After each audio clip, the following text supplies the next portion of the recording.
Recording in progress. What is going on, everybody? Martin here from the 5Marks Pro Wrestling Podcast, back for another week of the most amazing podcast that does never ever show Emmet's face. How we all doing? It's been shown on quite a few episodes. Yeah, but the last couple, I just make sure your face isn't involved. You can see it all on the VOD and YouTube, you know. So, the reason for that was on. Martin, I have to give out you there slightly. You nearly stole my line. Welcome back for another week. Yeah. Welcome back for another week, ladies and gentlemen. I have to introduce you first. So, ladies and gentlemen, as always, every week he's here. I can never get rid of him. He's probably my dance partner for life now. We're just going to get married. Like, it's going to happen. My beautiful dance partner, Mr. Carmo. How are we doing, everybody? I'm going to rewind a little. Welcome back for another week. And he's back. Back again. Emmet's back. Not no face cam. Until the next interview. Yeah. But Emmet, you're back. Welcome back. I don't remember last time I had you, actually. It was I think it was the Draw review show. That was the last time I was on. Yes. I would have been on last week if I'd been able to go to Hard Knocks, even though I had a ticket and I had a bus ticket, but fucking Dublin coach just decided to not show up. I was waiting by the Templegate Hotel for 3 hours for it to show up. So, and I was there and I went into, my family were just down the road. So I was like, okay, not getting to the show. Sat down, and the bitterness, I was talking to Carmo about this before we pressed record, sitting down and seeing like all the Instagram posts as everything was happening. And I cannot tell you, I've never felt such heartbreak in my life. I love deathmatch wrestling. When I saw the photos and videos of that main event, I wanted to actually walk from Ennis to Dublin, break a bit of glass and stab whoever owns Dublin Coachman, because I wouldn't mind. That is the starting point of the route. How could you not have a bus show up there for 3 hours? Like, broke my tits, broke my heart as well. It looked like an amazing show. I'm never going to get over how bitter I am about that. Well, now for next time, you know to walk from Ennis to Limerick again. Exactly. Yeah. Plan ahead. I'll just take a sulky down next time. Like I just have Martin and Carmo on the front of it. Do you know what you do? Go out, buy yourself one of those Flintstone cars, and just yabba dabba do yourself to Tolan's. But that's the plan for next time. But as well as Emmet being back, we are joined by a special guest this week. He is an honorary mark this week, ladies and gentlemen, Mr. Foxy. How are we doing? I'm doing okay, yeah. Do you know what? Because Emmet brought it up with the match at Hard Knocks, we have to ask you, because you didn't have to referee with that. Were you so happy that you wouldn't have to be in that ring with thumbtacks, glass, like? No, I didn't want anything to do with that at all. Yeah, I will say this. The last time that we had you on, we talked about the interview, and I asked you actually, was there any match that you wouldn't do? And that was actually the match that you said never, ever, ever. Yeah. Would you ever? No, I don't like deathmatch wrestling. I think it may be controversial, but like I think it's silly. I really do. I'm saying you're tearing yourself apart for nothing. Like there's no promotion that's gonna pay you enough. It's not definitely not in Ireland. No. Like no. I mean, like God forbid, like if something really, really bad happens, yes, we might have a medic there, but let's face it, like accidents can happen, and you never know. Especially with the likes of glass or thumbtacks or like barbed wire or even fire to a degree. Just no. I want nothing to do with that. Yeah, to be fair, you were in the ring with fire recently, so the sandbag spot. So you know, you got that one at least. Nobody knows what's in the bag, so it's very unpredictable. Very true. It's got a great security system. I need that for my own house. Someone opens the door, just it's a bag of fire. Like the room of requirement from fucking Harry Potter. It's just like I was just gonna say, I reckon at this age you could probably live in Sim's bag. Probably. It seems like it goes down deep. Like it seems to have many compartments. Like do you ever the Santa Claus with his bag, who's like pulls all these God, what do they call it again? The snowboard out and all that. That's what Sam's bag seems like. He just seems to pull anything and everything out of it. One of these days, someone's going to get pulled into the bag. Yeah. That's what's going to happen. And now that it's been said, it's going to be Foxy. Damn it. You put it into the world. It's going in the bag. I've spoken into existence. Apparently, I'm going into the bag. Look, What's happening? we've seen J Money as a box in RCW. So what's wrong with Foxy in the Bag? Do you know it's a great new cartoon show for Irish wrestling fans? We shall see. We've seen the cat in the hat. You got the Foxy in the Bag. But this week we're back to pretty much doing topic-based things. So Emmett's very, very happy about that. We're talking about, so we're 8 months into the year so far, and we have had absolute bangers after bangers after bangers, many of them called by this man up here. So we brought Mr. Foxy in to kind of talk about the matches as well. We've each written down some of our favorite matches of the year so far. Now, some of us have prepared more than others. Carmo. Just a little bit. Just a little bit. And some have prepared none. Me. Don't you worry, we've got you covered, because I'm sure myself and Emmett had the exact same matches except for a couple on the same list as always. I really think we did. I had to really meticulously be like thinking, okay, like now there's two I know that all of us are going to say, so I've intentionally left it off my list, and I'm going to wait to see whoever's first. I'm nearly 90% certain whoever's first is going to say it, unless they're going to ease into it. I will say this: there are matches that were kind of fairly obvious that I left off my list that I didn't actually put down.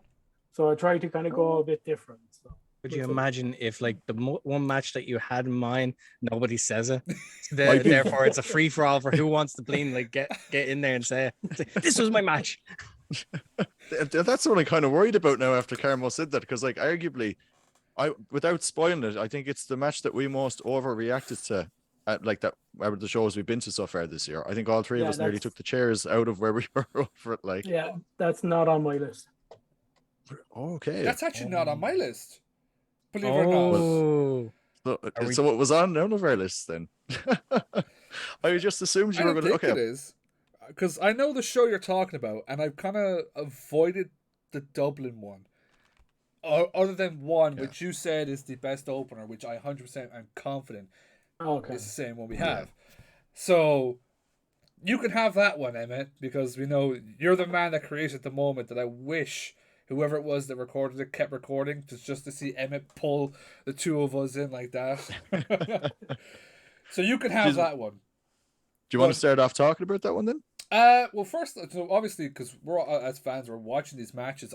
Obviously, 8 months into the year, Foxy, you have called majority of the matches. Like, obviously, this year, like, what's this year been like for you in terms of being the ref in the ring?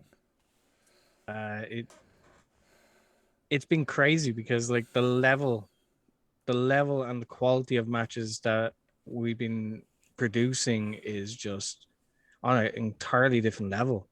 Like, everyone has really stepped up their game in the last, like, 8 months.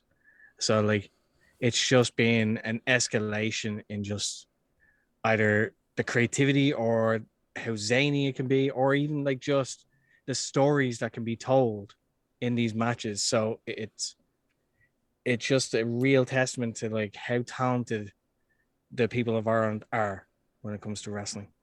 So it's just, insane. It seems like, well, I mean, we got to talk about yourself as well so far this year. Now, I don't want to say most you've taken in every year put together, but like, you've taken so many bumps this year. You've been put through a door many times. There's been countless super kicks. That's probably the one that's been hit. If it's not a punch, it's a super kick to the face to you. I'm just waiting for a combination of just, like, the super kicks to the face. That's all I'm waiting on. Like, someone's definitely gonna do it. Like, remember the old super kick party, like, counter? Yeah, you're gonna use that again. So. We're gonna make a brand new theme song. It's the Foxy Kick Party. Every time Foxy gets owned on the fucking show, just like, ding. We're gonna keep, like, cards just in case to bring them to every show. So every time you get kicked, just throw one up. I have a counter 1. Just start taking bets. It's like, how many times is Foxy gonna bump it, like, on the show? It's like, I had 3. Who had 2? You win. I mean, like, for yourself, you think about the things that, like, as I mentioned, you were put through the door. I believe in Homecoming. That was in Wolverhampton. Wolverhampton. Yes. Yeah, sorry, yeah, Wolverhampton. I think it was Scrapper. It was a Sammy Trent match. You put through a door. You think about stuff in Hard Knocks, like Mercer has your ass. Like, he's just whatever issue he has with you. I know Carmo is very much on his side, but you know, you've got him going after you. You've got, like, even that's Hard Knocks was probably the most we've seen you kick at people's asses. Do you know? You have the with LJ and Fabio that time. Out of nowhere, Foxy comes out with a double clothesline. They were taking the piss out of the match. There's fun in games, and then there's really just taking the piss. Like, oh yeah, I digress. It's been a sometimes fun year it's for you. called for. It's been a fun year to be Foxy. It's been a busy, sometimes hectic, but like a lot of fun. A lot of fun.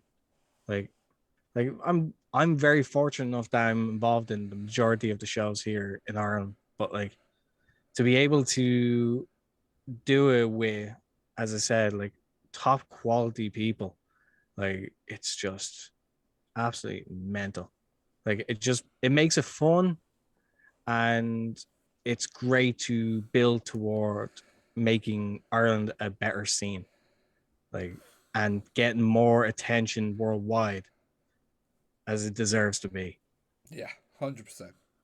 100%. I mean, like, you see yourself, like, the lads have been on the ball this year. A lot of people have stepped up. And you're going to, like, for some of the matches people are going to hear today, you're going to hear a lot of that about this person absolutely shining and just smashing that match out.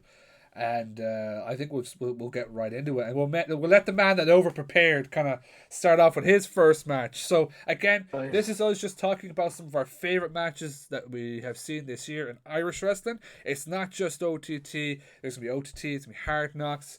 You know, I got some RCW in there. I don't know if the lads have Fight Factory in there. You know, you're gonna hear a lot of promotions in here. So Carmo, while I go turn on my light because it's getting dark, take it away.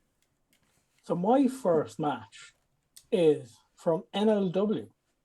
Oh. And it's actually the Royal Rumble that they did at the last show, the 20-man Rumble, because it was such a fun match from start to finish. Like, obviously we had Be Cool enter the match and had a massive pop. Steve obviously on a rampage. Joker Bray in NLW wrestling again this year, like insane. And obviously Justy and all the lads, and like it just an absolutely incredible match that you don't get to see every day. No. So that kind of way, Rumbles we normally get to see once a year, obviously in the WWE. To see it in a local promotion, in NLW, that kind of way, was huge, and I loved it. Absolutely loved it. It's probably the one show this year I've actually regretting not going to. Like, I really wanted to go to that now, and like, because I got to watch I think it was the Tommy put it up on Facebook, and I got to like see some of the matches. It seemed really, really fun, especially for the like all the lads to be involved in. You know, it's great, yeah. And even NLW in general is a great show. And if you've never been to one, it's a great show to get to. Do you know that kind of way? But just that extra added addition of the Rumble, you could hear it in the crowd. Like, the whole rest of the show was great, fantastic, brilliant. And then just as soon as that Rumble started, the whole crowd just raised in energy and just got louder and louder and louder as the match went on. It was brilliant. Was there any thoughts of actually, you know, entering it yourself, Foxy? Just diving in the ring and throwing someone out. I'm not gonna lie. This was a joke that was planted early on by Mr. James Coleman himself. He's like, yeah, I'm gonna have you like jump in there. It's like, wait, what? I'm like, okay, but like, if I'm in there, who's reffing then? It's like, I'd be grand. Like, what? Okay, so by some chance, what if I win? What are you gonna do there? Well, you just get an NLW shot. You gotta ref your own match. It was just like, I wouldn't go that far. Just go into business for yourself and just start throwing people over. Just like get out, get out. You know, it's the referee's call when you get eliminated. He just gets tossed over and just like, nah, my feet didn't touch the floor. What do you mean? It clearly did. Nah. I'm clearly standing on the ground like 2 feet and just like, no, I'm not eliminated. Look over there. Dive in, throw them out. But how great would that have been to see as well? Like someone get tossed out and you're in the corner going, you're eliminated. You're eliminated. You know? Or just pull a fucking Santino. Just like as soon as I dive in, then get fucking there we go. Over the top. Next rumble. Hopefully, do you know what? It's something that I actually really want to see kind of more. I know NLW might do it maybe hopefully again next year in around the same time. But if any other promotion is looking at around the Rumble, it's such a good thing. Such a good thing. I'm upset I wasn't able to go there. Like it seems so much fun. I'm actually going to start this one off with an OTT one for myself. And this match, you know, I feel like being there was like I really feel like the VOD really doesn't do this match justice. I really enjoyed this because it was very much a wrestling match. It's from Homecoming this year. It was Charlie Sterling versus Omari. I loved this because of the wrestling aspect. You know, as well, the fact that the two lads would grappled up and just decided to go and spin all around each and every point of the crowd till they got to the very end. I thought that was hilarious. But the two lads put on an absolute banger. Obviously, some time Omari was going through every member of the draw. I think this started it. Charlie was first. Such a good wrestling match. So I'd love to see them two step up again. If you haven't checked out that Homecoming at all, to be fair, Charlie Sterling did double duty that night. He worked a 6-man, then he had the world title match. Check out Homecoming because it was so much fun. Do you remember anything from that match at all? So those nights, like, especially for OTT, like, cause like the match quality is so fucking like, you're expected to be performing at your top level, and we also have so many matches as well that night. But I do remember bits of it, and like Charlie Sterling is just a wrestling machine, and Omari is a freak of nature. Just absolutely fantastic wrestler, and to see deceptively strong like Omari is, like deceptively strong. Like he's tall, but he looks fairly thin, but yeah, like, it's not. It's pure muscle, and just it's scary how strong he is. So to have him go against Charlie Sterling, it's like, wow, this is gonna be a solid match, and it was. For some people, 100%. Like I can see, because I thought it at first, you know, it is very slow, but like if you enjoyed more so the wrestling aspect of all this, like proper grappling, submissions and stuff, like Emmet loves that type of stuff as well. You'll love that match. So I would definitely go check it out if you haven't seen it already. It was actually a match that was on my list as well, to be honest. Ooh. And as kind of Foxy said there, like Omari, like an unbelievable wrestler that we all know. That kind of way. Emmet obviously is a big fan of him as well. And Charlie Sterling, I think he's actually nearly underrated with how good he actually is. And that's a match that could have main evented any stadium show, any wrestling show really. Yep. That kind of it was that good. Joe, I need more Charlie Sterling grabbing beer and throwing it to people. I love that. I absolutely you missed his early run then. Oh yes. Go back on OTT on demand. Oh, don't you? I am slowly but surely working myself. I think Emmet's doing it as well. Like working myself through it. Like a funny story I have with him. I think I've told it. I don't think have I told this in the podcast? I don't know. At the last RCW show, he grabbed someone's Powerade, right? And actually, I think I told it in your stream. He poured it into the crowd, and my mother was coming out of the bathroom. He threw the bottle, and the bottle smacked her in the head. And she's coming out of the bathroom. And I remember pacing myself laughing at first, and then my sister turns to me and goes, "The bottle hit Mom." I went, "The bottle hit Mom?" even fucking better. She came back and she goes, lads, who's throwing the bottles around here? I went, that was Charlie's her favorite, by the way. Charlie Sterling's her favorite. So she OTT gives him a wrestler. pass, basically. So she gave him a pass, like, oh, it's Charlie, that's fine. And it's okay. It was Pound. It was okay. It was the funniest thing I've ever seen. I wish I kind of kept the camera, like, I was recording the entrance. I wish I followed the bottle, because if I'd known I hit her, oh my God, I went on the How many floor gold? dying. I've been crying. So, but Emmett, give us one of your favorite matches this year. This is actually one that you just reminded me of that isn't on my list, and just because you mentioned Charlie Sterling, I'm actually going to give this an honorable mention now to be quite fair to him. The Freshness versus the Draw for the tag team titles at Scrappermania. Yeah, that's a good show. That was I just don't know why that did not come to my mind, but as soon as you mentioned Sterling, that match, it was a bit short and sweet and everything like this, but my God, like, what a match! Like, it just bit for bit was fantastic. And what was great about it was like, I only started really following OTT properly earlier, probably around January time. I remember Martin and I were working in a job together at the time, and I had missed the 8th anniversary show because I was at something else, and he gave me the login for his OTT on demand, and I watched it back, and I was like, brilliant. So I was catching up with the shows on the run up to Scrapper, and the story of the chase that the Freshness were actually given to Sterling and Max was so good. And I will never, as long as I live, forget the spot, because we were obviously there in person. What's his name? It's Adam? Not Fabio. Martin Steers. My God, the 450 off the top rope to the outside. Oh my God, I nearly lost my life. It's literally, I remember turning around to Martin, like, in real time, like a 40 or 50-year-old woman was like, he can't do that. He's going to get really, really hurt. Like this. No, Matt on the outside, I was like, he's really going to hurt himself. And to be fair as well, it did add to the unreal image at the very, very end of the night of all the members of the Draw holding gold on all 4 turnbuckles as well, which, what a way to close the show as well. But the match itself, phenomenal.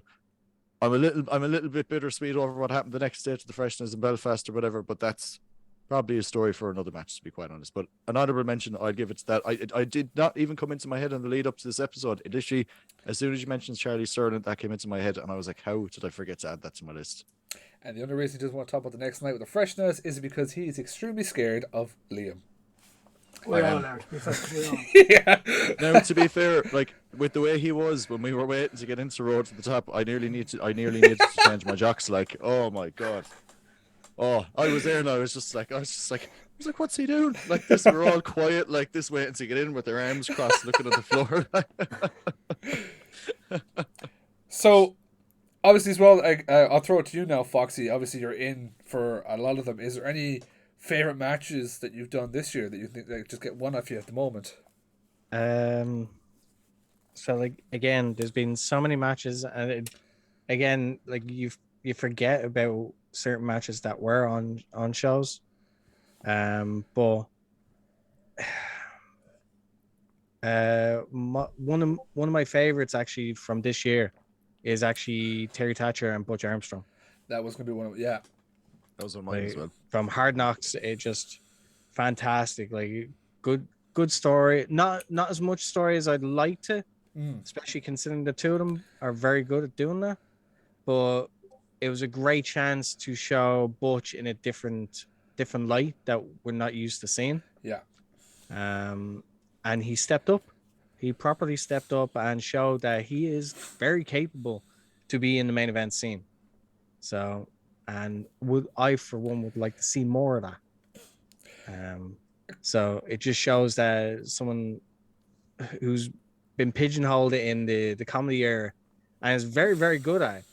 But it just shows that, like, if you give them a chance, they can show you that they can do something completely different, but still keep the essence of them. And it's great. I mean, like, Terry is just fantastic as well. And how, not only that, like, he jumped off the balcony as well. Like, if you're going to make an impact, like, there's something different. How to start a match. Jump off the balcony. No, it was 100% agree, and I feel like that match as well, for not only Butch but for the fans as well, was very much let's see, can he go? Do you know? Obviously Terry was talking the whole time beforehand, about you got to be serious. No more of this towel fucking comedy bullshit. You want to fight, come fucking fight. You know, the last Hard Knocks, I think was Unbroken. He had put him through a table. You know, so Terry was out to get revenge for that, and the two of them. I said this to Butch in an interview we did with him after. I feel like before the unsanctioned match, that was Hard Knocks' top match. That was the match. If someone comes up to me and go, to be fair, I'll still recommend it to them now. Hey, I want to check out this Limerick promotion. What match should I check out? Butch versus Terry, Hard Knocks, Undisputed. Go watch it. That's the match I would send people to because it is just perfect. You've got everything. You've got if you're an extreme fan, you've got your kendo stakes, you've got your high spots, you've got all that, and then you have your wrestling. So I think that was a great shout with that one. It was on my list as well. But not only that, like you have your storytelling going into it, as well as throughout the entire match. You have really good wrestling happening throughout the course of it. But yes, there is an escalation in violence, but it is also compared to a death match or an unsanctioned match, it's safer. Yeah. But still scratches that itch for people that are a fan of more violent wrestling. So like it very easily is passable to be if you're mad into it, like it's just like, okay, this is your gateway into it, right? If that's what appeals to you, that you transition into other stuff. But if you're looking for a full package, that match does give it, because it's bits of everything in it. And it appeals to a lot. You very much respect the two lads at the end of it, because you can see, watching the whole match, those two were willing to die for that Hard Knocks World title. Terry had to get a kendo stick and do like a crossface type thing just to have him pass out, just to get to retain his title. The two of them were willing to put everything on the line for that Hard Knocks title. And so you really gained that bit of respect for both of them at the end, more so than you would have had before. So I will say, just a point from my own side about that thing. We've talked about like Butch obviously being really shown up in that match, but even Terry as well. It's a side to Terry that we hadn't seen in quite a while. And I think it was even a chance for Terry to kind of go, I'm still here. I'm still one of the best wrestlers in this country. And now's my chance to prove it against Butch, who is also one of the best wrestlers in the country. Mm-hmm. Oh, absolutely. Absolutely. Just one really, really quick point to that as well that I just want to point out is credit where credit's due for like the entrance and everything like that, for like Terry's entrance and the Having We Come in Pieces playing it and everything. That it really made it feel like a massive deal. And I will say that it was on my list as well. And the reason I had it on the list outside the physicality of the match, it was the first time that the Hard Knocks World title felt like a massive deal. Like we had been to all the shows at that point, and there was such a big fight feel to that. And as great as it was in person, it's still justified when you watch it back on the YouTube video of the match. It is still as good watching it back then as it was in person, which is always a great sign as well. 100% agree with you. Carmo, we'll throw it back to you for another match. You know what? I'll actually give this match as not actually my match for the moment, but just since Emmett actually brought it up there a while ago. So Emmett brought up the Adam Maxted and Charlie Sterling versus the Freshness at Scrapper Mania. I actually had that same match, but at Road to Scrapper, where they obviously had the 10-minute time limit, and then the extra, I believe it was like 2 minutes or something like that they got added on.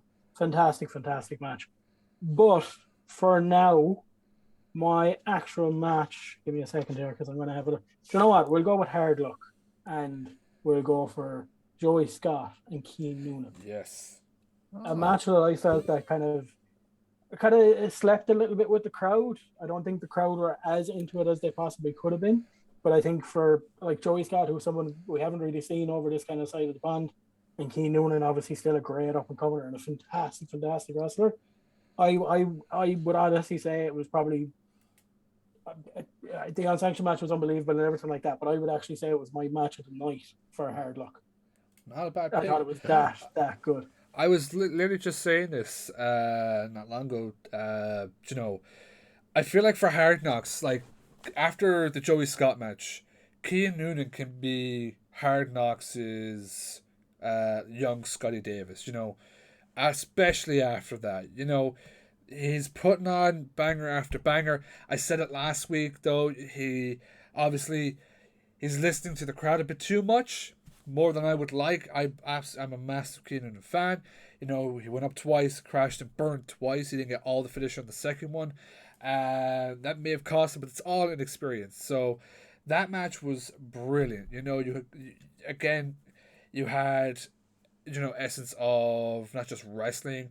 You had, if you're a person that likes to see people do everything they can to win, they had the steel post put in. That's put in. Sorry, it's tossed into the steel post. You had, again, I still don't know the name to this move. Foxy, do what the submission move he did. And I hope you know. Where he's got his legs wrapped over his shoulder like this, and his arms kind of tucked in, with him on his back. Do what that is at all. Like, I know on the ropes it's the tarantula, but I'm not too sure what you would call it when it's like in the ring, if you know what I mean. It's, you could still technically call it a tarantula. It's just that it doesn't involve the ropes. Yeah. But, okay. So like, like, you know, the smart submissions with that. Both guys put on an absolutely amazing show. The first time Limerick ever got to see Hotshot Joey Scott, my first time, very much impressed. So, a great match. And when the VOD comes out, it'll be out. Hopefully, all going well. By the time this comes out, because it should have been out yesterday, check it out. It was a great match. And as I said, I really do think Cian Noonan should be, hey, we're bringing this really good talent into Hard Knocks. You're fighting them. He should be that Scotty Davis of Hard Knocks. He's the future of Irish wrestling for me. If you kind of look at it, like, you see a lot of the younger lads coming up like Boots, and this is just kind of nearly talking school of Irish wrestling. Stem and those kind of boys. But Cian Noonan, like, the physique that he has, the athletic ability that he has, he could be really something special in the next kind of 2 to 3 years. He's so good, so good. And Joey Scott as well is another one that I really want to see back in any promotion, whether it's Hard Knocks, OTT, Fight Factory. It doesn't matter. He's a person that I really want to see back. 100%. Love. I think he said this might not be the last time. He said, Hard Knocks, I've got my eye on you.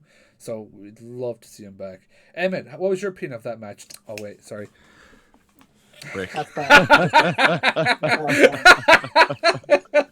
This is for the milk t-shirt.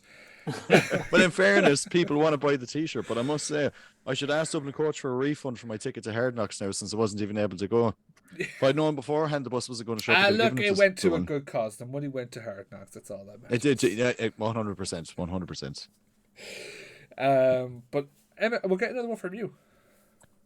So I'm going to give a shout out to Sammy versus Trent in Wolverhampton. Oh, you stole one of mine, you bastard. And I knew you were going to bring this one up because it is you're saying it like, you know, it's one of your favorites. It is, and to be fair as well, when we were talking to Trent the next day at the pre-Scrapper Dublin kind of signing thing and everything like that, he turned around and he said, but he did turn around and he did say it was one of his favorite matches of his career, which was saying an awful lot as well. And now we obviously hadn't seen the match because it was obviously the day before Scrapper. It obviously wasn't on demand yet, like, do you know what I mean? But watching that back after he said it, and Joe, we were expecting a lot. Normally when people kind of hype up stuff like that, you're kind of like, it's never going to meet the expectations. But tit for tat, that was a astounding match. It told a fantastic story. Just like, I swear to God, like, watching it back and everything, I was on a bit of a Sammy buzz post-Scrapper and everything that. We'll get into that in a little bit and everything, of course. But, like, I was there and I was expecting it to be good, but for it to be as good as it was, really surprised me and everything like that. And I will say, between, like, you know, tiptoeing into, like, the first 2 Hard Knock shows and everything like that, we'd obviously been to, you guys had been to the, I think we went to the School of Irish Wrestling show as our first one, like one of the contender shows, and he went to regular shows after. Like, that Scrapper weekend would have been my first proper introduction into, like, OTT and everything like that, outside of watching a few bits on the demands and everything this. And, like, after the Dublin show and then watching back that Wolverhampton show, I remember, like, turning around to Martin in the job we both used to work in at the time, and I was just like, yeah, we're going to the next show. Like, there's no ifs, there's no buts. Like, we're going, like, you know what I mean? And it was a constant thing afterwards. But yeah, it was absolutely fantastic match. I loved the interaction with Sammy versus Sammy and the crowd as well, just before the match and everything like this. And I swear, as God is my witness, there is nothing I miss more than heel Sammy D. I swear. Like, I love everything he's doing now, but man, I miss bad guy Sammy so much, man. Like I every now and again I'm at home, I watch back a lot of those OTT shows from last year on OTT on demand just to see a bit. Like I remember there was one of the Limerick shows where he literally went straight up to this child in a chair, pulled the child forward, looked him dead in the eyes, and then walked to the ring. It's just stuff like that I miss so much, man. Honest to God. But yeah, Trent and Sammy Wolverhampton is one of my shout outs. Now, before I ask this question as well, I know he does because come. I have to mention as well with the meet like Trent the day afterwards. You know, he walked into this meet and greet without the belt, and everyone was booing him, and so he just looks at everyone and goes, "Do you know what? I'm gonna go get my belt." Starts walking. He goes, "That I beat your boy for." Walks through the doors, comes back with the belt, and the prance he did, just walking like that, knowing that he's just been a complete dick. It was brilliant. Myself and Emmet and Carmo were pissed as I was laughing. But that was the day that Mr. Foxy went through a door. Yeah. How much fun was that? That must have felt really good going through a door. I don't remember. And that's why you don't go through doors. I don't remember only because like I got kicked in the face beforehand. So yeah, it was more just the pain of getting kicked in the face. I didn't feel the door, so I think that's more of a plus than a negative. that should give you an idea about how hard I got kicked in the face. So, but it was well worth it in the end. Kind of, not really, but not when you have another intro video. So yeah. I don't know if you should be happy or fucking sad. Just like, that's great. I made the intro video, but I'm going through a door. But you didn't about this. But you didn't feel it because of the kick. That door could have been a painful spot, but that kick saved you. It's like, you know, whenever someone says to me, "Oh, my arm here is hurting me," and I box with the other arm. It's like, is it hurting you now? No. See? There you go. I'm gonna try and put. Actually, I'm gonna keep it to Wolverhampton because, and this will be my backup because someone stole my pick. The Wolves versus the Draw. Homecoming, Wolverhampton. The day we saw bloody Danny Cross. Yep. Gee, oh my God! The 8 lads did not hold back. They brought absolutely everything. I think again we had doors. You know, as I mentioned, Danny Cross doing that. It was the 450. Am I right? 450. Yeah. It was a 450. Went a bit wrong. Cut himself right across the eye, which now has the Drop Make Lads infamous T-shirt. You know, it was absolutely hellacious. I was watching that match. I got halfway through it before I had to come back here. Like, even the way it started off, the lads when you get through the entrances and the Draw were running straight at Trent, and the lads had to come down and would just start the match then. It was crazy. It was hectic. It was everything you wanted it to be. Carmo, I'll get your thoughts on it. John, I'm actually going to ask you a question there, Foxy. How do you manage that man? What is manage? Just... It's tough. Like when you have that many like people in the match, it's very, very tough to keep control, but not only that, make sure that everything goes the way it's supposed to go. But yeah, obviously carnage happens, and then it's basically it's very tough to enforce any kind of rules in a multi-man match where you basically have no DQ because of how many there are in it. So yeah. It's tough. Is it short answer is tough. It's one of those moments where you just turn into the penguins from Madagascar. You just smile and wave. Yeah. Hi guys, I'm here. I'm the referee. Hi. Oh, do you want me to count? I'll get it. Okay, I suppose I will. 1. Oh, you kicked out already. Oh shit! There's another one over here. 1 second now. Karma, go on. It's a fantastic match. It would have been a match that I would have really actually been like. I would have really liked to have been there live to watch it. that 450 from Danny Cross to the outside was actually perfect, the way he went through the table and everything like that. But obviously the injury then afterwards with the head and the amount of blood and everything like that, and obviously got that great picture where he's standing in the ring praying like this. A savage, unbelievable. But yeah, I think Wolves were in for a really special night with that match, and like 8 great competitors as well that really work well together. So it just, like, I think from the get go, as soon as the match was announced, you knew it was just going to be an absolute banger of a match. Did I don't know, was it Sam or Danny? Did you ever hear? Did you hear the story of Danny after the spot? Danny told us. Yeah. So the story goes that he like gone through and he was very concussed. He actually thought that he died, and the first person he sees when he got up and looked up was the unit, and he goes. He thought to himself, "How have I died?" And the first thing I see is him.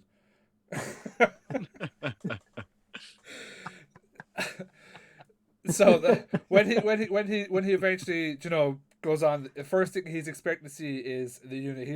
He said to thought to himself, "What the fuck is this?" Good story, Dev. Foxy, is there any more matches that you could think of that would be your favorite from this year? So I've done Hard Knocks. I've done a lot of OTT. I've done NOW. I've done a lot of Five Factory. I'm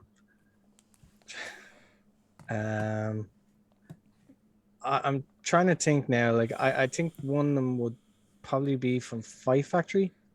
I'm trying to remember now. So I think the matches between LJ and Fabio in the past, like that, just two amazing talents. Like when they're battling over the Irish Junior Heavyweight Championship, really good, like back and forward between them. But like fun match, but serious. A lot of storytelling with it.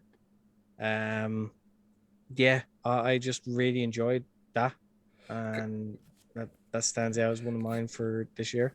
Just on the subject of Fight Factory, LJ and Fabio, I think was it when they came out to I Want It That Way, you kind of joined in on their little dance number there. Yes. How great was it getting to was it? I can't. Was it Fabio or LJ that you were actually dancing with? Fabio. I think it was Fabio. Yep. Getting to look into his eyes and just do a slow dance with him. They're always trying to get me involved. And it's like, even when I don't want to. Like, I think it was the last Fight Factory show, and they came out to Smooth Criminal. And at one point, I just whispered to LJ, it's like, Andy, are you okay? Are you okay? And I was like, this is stupid, but like, I just said it to him because I was trying to pop him. And he's like, oh, I'm going to credit you. Damn it, don't do that. He proceeds to like quiet everyone down and repeats it and be like, oh, God damn it. Just pass it off as your own, please. It just backfired on me like drastically. But again, I like doing Fight Factory because it's a lot of fun. It's a more relaxed feel in how it's run and how we're expected to do things as well, because there's some very insanely talented people at Fight Factory. So yeah, why not let their creativity go wild a little bit? NLW is fantastic. I love doing it because I find that with it being in a kids environment, like a family environment, it's very different to what a lot of the wrestlers would be used to, because they'd be more training for the likes of an over 18s crowd and more hardcore based. But for a family show, you have to behave a bit differently and be a bit more creative in how you do things. But also with them not being recorded as well for a VOD, it means that you have at least 15 other lads standing behind the curtain trying to pop everyone in the ring. And it's amazing. Absolutely amazing to do. But Sorry, I went on a tangent, but like No, you're good. but for Fight Factory, it's LJ and Fabio, like their series for the Irish Junior Heavyweight Championship. Like just fantastic, like great stuff. It's something that over the years that we've seen them fight like on many a times on multiple different promotions, and like you can see that the level that both of them are at in this current year, they're not they've both stepped up to an even greater height, which I don't think any of us even knew they could. So like 100% just like anywhere they fight, whether it be in Hard Knocks with that kind of match that we talked about a while ago, or that series in Fight Factory, you just know it's going to be an excellent match. As Absolutely. well, just I'll give the honourable mention to the match they had at Hard Knocks because it was brilliant. I think it opened. Did it open the show? It did, yes. Yeah. Might have opened our second match. One or the other. It was one or the other.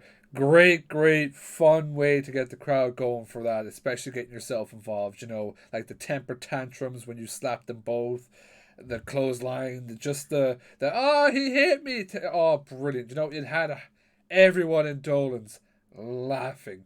So, and that's one people could check out on YouTube. Hard Knocks was Unbroken. It was Unbroken, wasn't it? Unbroken, yeah. Hard Yeah, Knocks second showing. Unbroken. Go watch the whole show, but go watch the LJ Fabio and just watch the shenanigans. Brilliant, so good. Mr. Carmo, we'll throw you another one. You know what? I'm actually going to ask Foxy a question here for a quick second, and I'm just going to need to grab something. So this is kind of staying on the same line. Oh So no!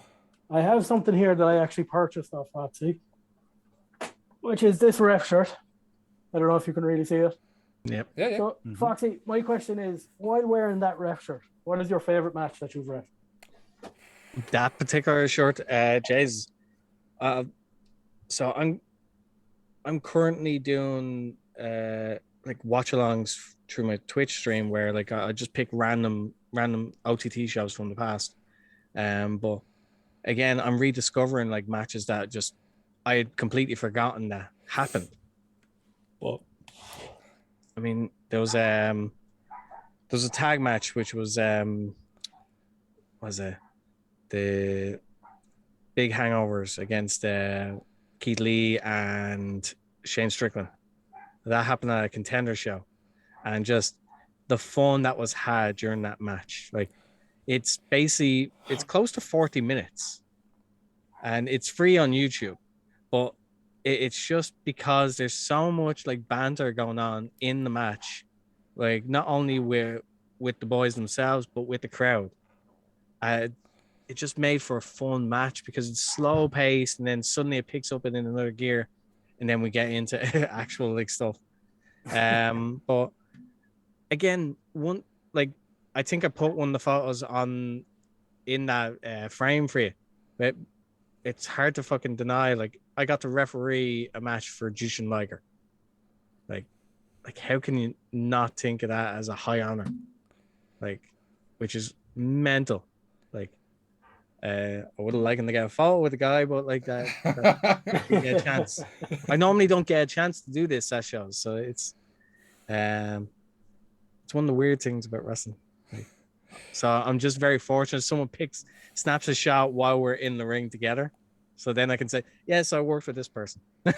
Yeah, that's cool. That's Can I just get you as well? Like, because as you said, on your Twitch, you're doing watch-alongs. I've been there for a few of them now. Just shout out your Twitch there for people to go watch the matches as well. So yeah, like you can find me on Twitch, which is Foxman2390 at twitch.tv. I try to stream at least twice a week or 3 times, depends on how things go. But usually at least one of those days I do a wrestling watch along. And that could vary from either something from Irish wrestling past, or it could be something from more current from Japan, which I like watching, and it tends to be DDT wrestling. Yeah, because it's fun, it's wacky, it also feeds creativity as well because they're not afraid to just try anything. So therefore, it kind of inspires. Like, if it can inspire people from here to be like, I'm going to use that spot, or I want to do that in my match. Like, so that's why I kind of try and bring attention to it as well. But it's also very laid back, and I like that. I don't have to focus on it like 100% of the time. I can actually just relax there and talk with the chat. But other than that, like for the streams, I play video games. I'm currently playing through Hogwarts Legacy, and what else? Miles Morales, Spider-Man, Miles Morales. Before the new one comes out. Yeah, before the new one, because I cannot wait for that. No. But it's until it gets put to PC, I won't get to play it. So I have time. Whereas I don't. I still have to start Miles Morales. But the one thing I want to say this as well, because you had said, I'm rediscovering things. I had to remind this man that he refereed an IWGP World Heavyweight Championship match. Yeah, that's very true. That's true, actually. Yeah. Because we were talking about in this chat, like I think, what match was it? It was the main event that the contenders was. It was Terry versus Haskins, I think. It was that one, and we're talking about Scotty for some reason. I was like, oh yeah, as well. You got to referee, an IWGP World Title match. He's like, did I? When? Yes. And as far as I know, that is now free on YouTube. It is this week. It's an amazing match, amazing, because not only if you were to look back on earlier OTT, especially contenders, you will see that there's a lot of interaction between Sky Davis and Will Ospreay in those early stages. But then you skip a few years, then you see another mingling of the two in a tag match. And then skip another couple of years, and you have that singles match, which is just madness. Like, absolute madness to think that back then Sky was just basically a rookie, and you could see, okay, by being around people, because Scotty went and did Will Ospreay's Young Lions, over in the UK, trained there, did the whole dojo training. So they had a tie together anyway. They were friends. But to see the development, you could literally see start, a middle, match for the title, one of the biggest titles in the world at the moment. It's just that it kind of blows my mind at times. Just thinking that, especially seeing that development as well. I mean, that's one of the beauties of my job. I get to go along with this. I get to see their journey from start to wherever they end up, and I'm just as happy for them as well. And now we're heading into the next chapter at WrestleRama with the two of them, which is going to be so much fun to watch, because now you have the element of Omari in that matchup, which Omari Will Ospreay. Yeah. Just give me that one-on-one, and my god, sign it the fuck over. Give me that. Sign that. So it's gonna be so much fun to watch that one. But as well, the one thing I love is, with that one, because obviously how close they are. Now, I don't know if Scotty did know. It very much looked like Scotty didn't know he was gonna have an IWGP World Title match, because when Ospreay put the belt in your hand and goes, hold it up, you can kind of see Scotty go, what? And then up the belt goes, Dennis, this is, I think was it Dennis? Yep. It was Dennis, for the IWGP World Title, and you can kind of see the shiver in the lips, because he knows this. I'm fighting for the IWGP World Title.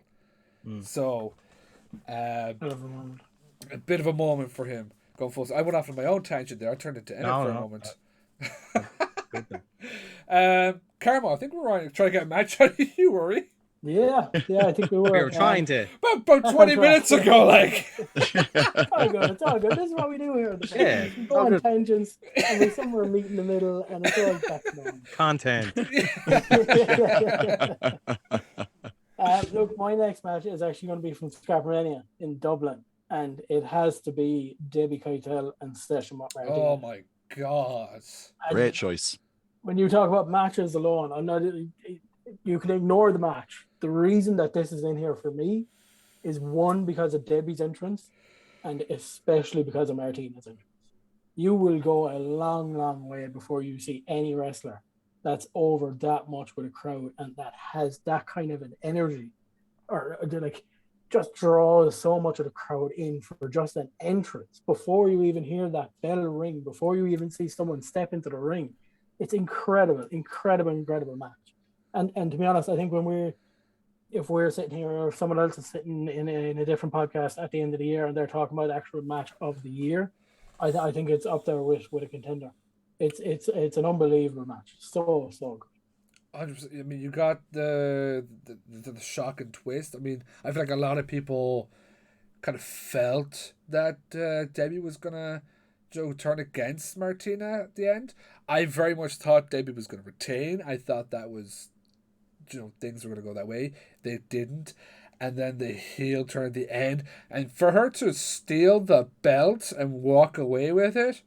Oh my God! You couldn't wait for the next show to see where this goes. I wish we went to Belfast when she came out. And now we've got the gals, and we've got the old OTT women's title. 2 belts. You can have the thought of having them 2 go again at the anniversary show for to unify. Oh, sign me up! Sign me up! Fingers crossed. And how well that OTT have actually done to be able to maintain that story even since Scrappermania. And as you mentioned there, and I'm keeping fingers crossed up till the anniversary show, it's incredible. Like, you're talking probably 2 of the best women in Irish wrestling, and there are countless others. Do not get me wrong, but these 2 are top of their game. And it's incredible, and I genuinely hope that we get to see it again at the anniversary show. So this is one thing I actually miss in wrestling, and it doesn't get done a lot, is sub rivalries. So you have your main rivalry, and the champion or whoever will go off and have a match with this person and that person, while still maintaining the main rivalry, getting involved with each other. Because I feel like too many people complain about that. You'll have the best example of this is recent with WWE, where they tried to do a sub rivalry with The Fiend, Randy Orton, Drew McIntyre, and The Miz, and people shouted, "This makes no sense." It does, because you could still have your main McIntyre, Randy feud go to the next big pay per view by intertwining everybody, but just nobody wants to see it. I love that shit. I love when you can push something out, make a story of it, and have these little sub plots in between, like you had for this one. The involvement of Anita Vaughn. Nobody saw that coming. Lizzie Evo. What the hell? She's now part of the gals, possibly. Corey Zero. I love this. I love when they get just pushed out. A story can get told, and you have these subplots. That's my type of storyline that I love. You talk about, and you think back to old WWE, during the Attitude Era. Look at The Rock and Austin. Look at The Rock and Triple H. Look at Undertaker and Austin. All these people, they've all had massive rivalries with each other, and they can always drop it and pick it up years down the line, it was only yesterday. So stuff like that can be done, and it's fantastic to see it being done. I mean, the fact that Martina and Debbie Keitel have done this, and they haven't had a match since. So they haven't had a match against each other since. And to be honest, it's a stadium quality match that we're building to. Hopefully. I hope that it goes to stadium, which is not that far away when you think about it. No. So, goddamn, if the match that you were talking about from last stadium was because it was top notch. Imagine what they could do with the follow. Yeah, because you think of who's involved now. You've got the gals that's been built, that's building now, and then you've got Martina. Who could Martina have with her? She could have Corey Zero, because that seed's been planted now. It's that is the part of wrestling I love. A great example. I feel like people nowadays, because back then people enjoyed that. They enjoyed the subplots, would take your Rock and stuff and come back later. People just forget the biggest thing right now, wrestling wise, is the Jey Uso Jimmy Uso thing. People are this makes no sense. This is stupid. It's not. Go back. Every time Jey Uso has fought Roman Reigns, Jimmy is the reason he lost. He threw in the towel at Clash of the Champions. He was the one that was being choked by Roman in the Hell in a Cell that made Jay go, I quit. He was the one that went out of the bloodline when he came back. It makes sense. It's all tied in. But people are just forget too easily and just I don't want this to go, 2 months, 3 months down the line. That's boring. I want to keep moving forward and stuff like that. I love that. I can't wait till we finally get that match with Martina and Debbie, and you see if Lizzie and Nita get involved, if Corey and whoever else could possibly get involved in the next couple of weeks, months, by the time we get there. I cannot wait to see who's involved in it. Like Raven Creed is still technically owed a match of the title. She had her one-on-one match, I think it was the Belfast Road to Scrapper, which Session Moth interfered in. And she still owed that match. So you could see Raven Creed get involved. So many things that could happen. That's why I love it. I love what Debbie and the Martina story is doing right now. Absolutely love it. There's so many twists that could happen, as we keep seeing. Another tangent off by me, but content. One I have, which Emmet, I know you will probably talk about this match to end of days. Leighton Buzzard versus Leon Slater, Road to the Top. No, we had different ones. Oh! I actually had the O'Malley match down. The end of the tournament was the match that I had picked from that. I'll let you go on. I'll let you talk about both of them because you really enjoyed Leighton's matches at Road to the Top. Now, to be fair, just to give a little bit of context and everything like that, so I am the lapsed mark and everything like this. So I had no idea who Leighton Buzzard was going into this, bar like a little bit of kind of like insight here and there. Obviously, I remember he had an appearance at the Belfast show. I'm nearly certain for OTT before this. And I remember like the whole thing was like the chase he was doing throughout the tournaments like sold me on, and the entrance and everything like this, and the look was just absolutely unreal. But that Leon Slater match specifically was just such fun.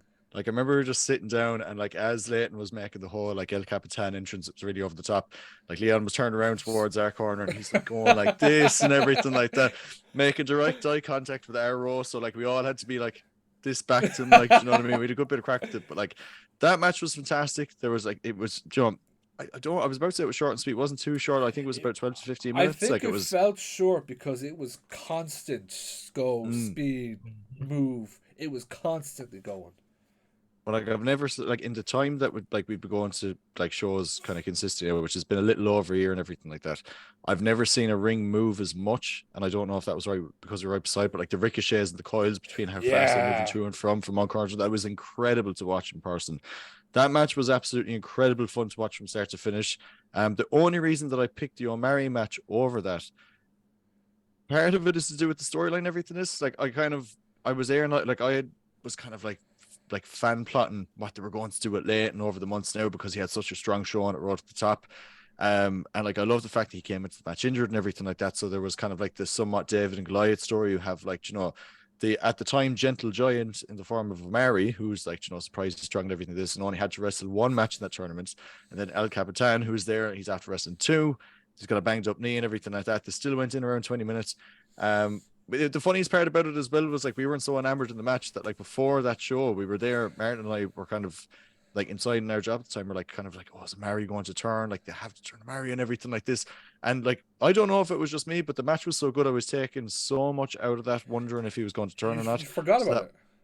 I did. I totally forgot about it. And then when the turn happened after the match, I was just like, oh, which is the sign of a great match because you're taken out of your conscious thoughts. You're so enamored in the match. Like, do you know what I mean? Mm-hmm.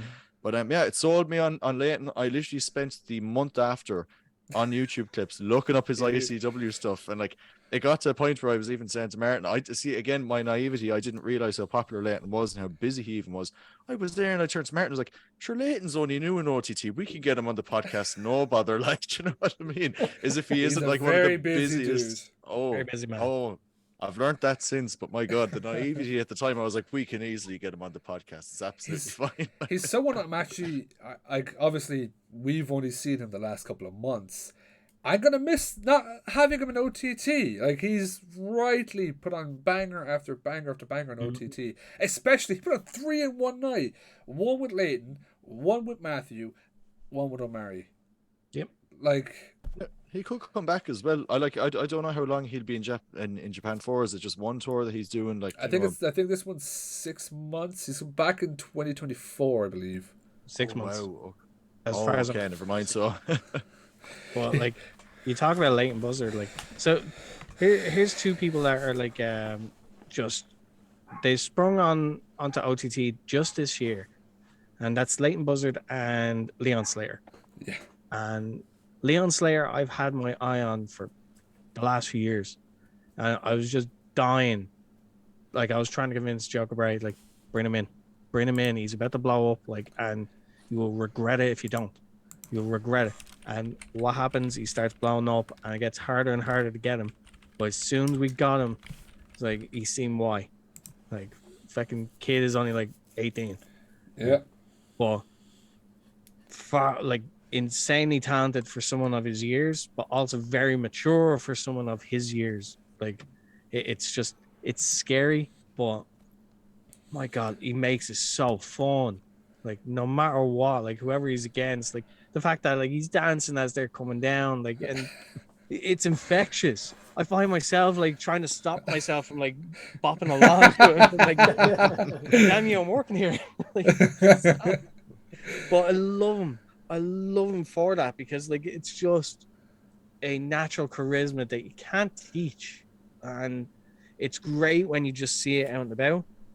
Then you have Leighton Buzzard, who's just been like grinding, and then finally when we get him, like. Now, I'll admit, like, I didn't know much about him before I worked with him. But through working with him, I realized not only is he very down to earth and easygoing, the fact that, like, his work ethic is unreal. And the quality that he produces is shockingly high level. Like, shockingly high level. I mean, I had a chance to actually watch him wrestle when he faced Terry Thatcher for OTT, and just to see not only one of the top minds in the country like wrestle, like I love watching him work, but like to work with one of the biggest like new prospects that are coming out, like that's starting to blow up with Leighton, and just watch them go.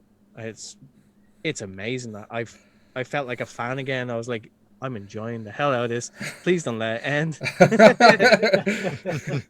You know what, guys? I'm just going to sit out in the crowd. You two have this. I'm going to be a fan again. I don't get to do that. I don't get to do that. Like, so the last time I got to actually just sit in a crowd and enjoy a show was literally back in 2020, and I was in Japan. So wow, that should tell you. I was outside of my bubble completely in a place that no one knows me. So therefore I could sit in the crowd and just be like, I can actually enjoy this. Whereas like if I was somewhere close to home, I'd be like, I'd like to be doing it. I'd like to be in there. I'd like to I'd be starting picking out. I'd be more in worker mode where I'm picking stuff. And it's like, I should have done that. I'd like to do that. Like, so it's like, you can't enjoy it if you like that. So, yeah, I don't get to do it often. But when the chance arises, I love doing it. And when he comes back, you'll probably end up doing it again. Pretty much. Just, Joe, I don't want to ref this one. Just let me sit there with the 5Marks there. I want to watch him. Why do you think I'm trying to like get another referee into the company? So I just want to watch wrestling, please. I want to fall in love with it again. Like, God damn it. Like, I love wrestling, but like I want to fall in love with it again, like by watching it as a fan, and I miss that. Like, well, yeah, sorry, there was another tangent for you. No, like, goddamn, two exceptional fucking talents that we got this year, and we're very lucky to have them. And hopefully we get them again. Please, oh God! Especially when he comes back with the knowledge from Japan, like, oh my God, he's gonna be unstoppable. Next level, really. Emmet, I'll throw it to you for one more from yourself. Okay, I'll have to refer to my. Do you know something? Actually, I'll just get it out of the way because we've talked about a few scrapper matches. Sammy O'Mara won the main event, Scrapper Mania Dublin. Like, I know we talked about it a little bit. We hinted at it at the very start of the episode. I think that was probably. I used to go to wrestling shows all the time as a young fella and everything. And it's back around the time of like I was like American Wrestling Rampage and stuff like this. That was like Joe's earlier thing and whatever before OTT. This was the first time I think I went to like a full big super card from like a homegrown like for lack of a better term federation, everything like this. I went into this now very casual, you know, again, last mark and everything this, and I was like excited for it and whatever, like we were kind of hyped for it and everything this. But I went in, I was like, be cool, calm, collected and everything this. A real great sign of how great, how absolutely fantastic this match was. And I know it's on the socials, I know we have videos of it, was literally the two lads were sitting down as the last spot happened, and we were like, you know, everyone was going like, oh my god, it's about to happen, it's about to happen. Then the I super got kick. so yeah, when the super kick, And then- even I literally grabbed the two lads under the arms, made them stand up. Our whole row stood up with us at the same time. Then after we got up, and I grabbed the lads and head like, it's about to happen, it's about to happen, it's about to happen. Like, bear in mind, I was only watching OTT for about 90 days at this point. Like, do you know what I mean? Honest to God, that match was just so much fun, and like especially the hyper and the entrances, everything like this. I felt so bad for Omari and everything. This we've told stories on the podcast before about when we met Omari before the show and everything like this. Martin was wearing like a draw top and Omari like put up the zip and everything. Carmo called me a traitor because when Omari was like, "Oh, who do you think's gonna win tonight?" I was like, "You, of course." Like this, Carmo for about 20 minutes after, "Don't talk to me, don't talk to me." Like, and it was just pure escapism, and that is what I've absolutely adored about getting into Irish wrestling, is the escapism aspect. And for like that. Bones of 2,000 like wrestling fans and even Laps fans being in the same space, and honestly the video on demand does not do justice for the roar at the very end. I swear to God, that was like being in the Aviva Stadium for like the Six Nations something. It was monstrous. Like, and my only thing, and this was obviously out of everyone's hands, with when the rematch happened and everything, that was never, if you were in person for that match, the rematch was never ever going to exceed expectations, because the hype around that match, man, honest to God. Like, Martin can attest to this. I've said this to so many non-wrestling fans. I'm like, you need to go to a wrestling show. And they'd be like, oh, Yeah. I should go and everything. And I show them our socials from that match and from that show. But that end spot, especially with how loud that roar was, I can't do it justice. It's one of those things, if you weren't there, you'll never get to experience how electric that was. Like, Exactly. It's one of those things that you just can't explain it. Like, because people ask me about how I was after last year's like 8-year anniversary where I got to wrestle, and I had gotten asked like, what was it like to come out to the entrance? Like, fucking unreal. Like, I can't describe it, because like it's one of those, you have to be in that moment. And you do often get told like, okay, like, take it all in, like, soak it up, don't just like rush through it. I tell you what, if you watch the footage, like, there's no like me rushing through it. I'm soaking every bit of that up. But it's because like you might only get one shot at it. So therefore, like, enjoy it while you can. And uh, when it comes to describing what stadium shows are like what you're saying there, it's like, you cannot explain the atmosphere that is felt in this stadium on that night. Like, when you have 2,200 plus like in that place, just fully engrossed in what's happening in that ring, and then reacting in unison, it's an amazing feeling. Like, it's the dragon that all wrestlers chase, like, in terms of reactions. Like, not everyone gets it, but like, we all chase it, and it's very addictive. So that's why we always put on like our best game during the stadium. I feel like as well, it's, even if you watch it back on the VOD, like the VOD just does not do it justice. And I watching back the pop for Sam at the end, like, I was there. God, I swear it was louder. Do you know, well, like, it's just the VOD. Do you know, it was louder because you're there. You're hearing the sound go bang and bang. Do you know, so VODs just don't do it justice. You gotta like go to a stadium show, and oh my God, sorry, Carmo, I cut you off. No, the one little point that I was going to say this, and this is kind of what Foxy was saying. I've only ever kind of sensed this maybe 2 or 3 times. The other time that kind of comes to my head was Clash of the Castle, when it was Roman versus Drew. Yeah. From the second that first note of Sammy's song hit, it was as if this different wave just came across the entire stadium. Yep. And the energy levels just went from here just to, I can't even go that high of how like high it went. And just everybody knew that it was just like that big fight feel. Do you know that kind of way? It's like your hometown boy is going for that big one. It's almost like I think it was Conor McGregor and Jose Aldo. Do you know that kind of like height of like this man is going for a title now. It's such a big moment. And like the match itself really didn't disappoint, but just even how much like Omari was such an over guy. Everybody loved Omari. And Sammy had his 50-50. Do you know that kind of way? Even the whole way through, he still had his 50-50. Just that change in energy from nobody liked Omari. He maybe had a couple of fans there. All to Sammy D was just incredible. But yeah, just that like wave of just different energy that came across the entire stadium was just, as Foxy did say there, it's like it's so hard to explain. It's really hard to explain.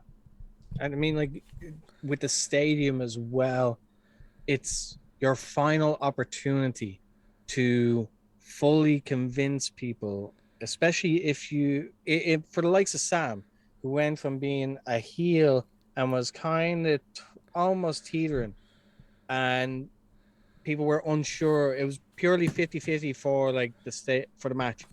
But as soon as Sam's entrance music happened, that's what fucking did it. And the presentation, it's just like instantly people have just made up their mind. No, that's our guy.